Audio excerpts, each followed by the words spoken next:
हरे Krishna devotees, आज हम चर्चा करेंगे श्लोक नंबर 19 और 20।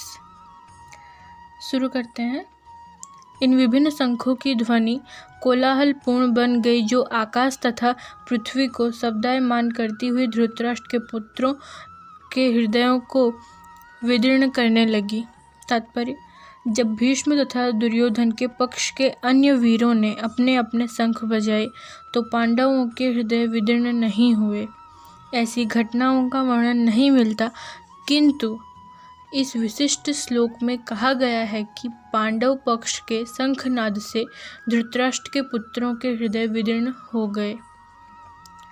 इसका कारण स्वयं पांडव और भगवान कृष्ण में उनका विश्वास है।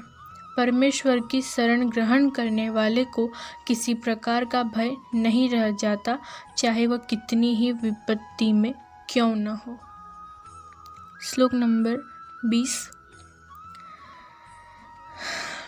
उस समय हनुमान से अंकित ध्वजा लगे रथ पर आसीन पांडुपुत्र अर्जुन अपना धनुष उठाकर तीर चलाने के लिए उद्यत हुआ। हे राजन, धृतराष्ट्र के पुत्रों को व्यूह में खड़ा देखकर अर्जुन ने श्री कृष्ण से ये वचन कहे। तात्पर्य: युद्ध प्रारंभ होने ही वाला था। उपयुक्त कथन से ज्ञात होता है कि पांडवों की सेना की अप्रत्याशित व्यवस्था से धृतराष्ट्र के पुत्र बहुत कुछ निरुत्साहित थे, क्योंकि युद्धभूमि में पांडवों का निर्देशन भगवान कृष्ण के आदेश अनुसार हो रहा था।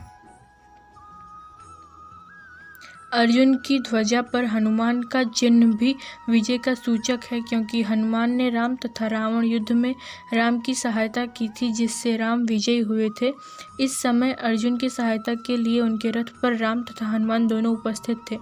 भगवान कृष्ण साक्षात राम है और जहाँ भी राम रहते हैं वहाँ उनका नित्य सेवक हनुमान होता है तथा उनकी नित्य संगिनी वैभव की देवी सीता उपस्थित रहती हैं। अतः अर्जुन के लिए किसी भी शत्रु से भय का कोई कारण नहीं था। इससे भी अधिक इंद्रियों के स्वामी भगवान कृष्ण ने निर्देश देने के लिए साक्षात उपस्थित थे। इस प्रकार अर्जुन को युद्ध करने के मामले में सारा सत्परामर्श प्राप्त था। ऐसी स्थितियों में जिनकी व्यवस्था भगवान ने अपने शाश्वत भक्त के लिए की थी, निश्चित विजय के लक्षण स्पष्ट थे। पांडवों की विजय हुई क्योंकि वो श्री कृष्ण के शरणागत हुए थे।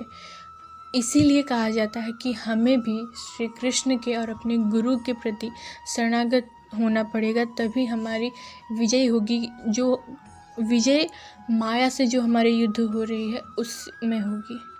हरे कृष्णा।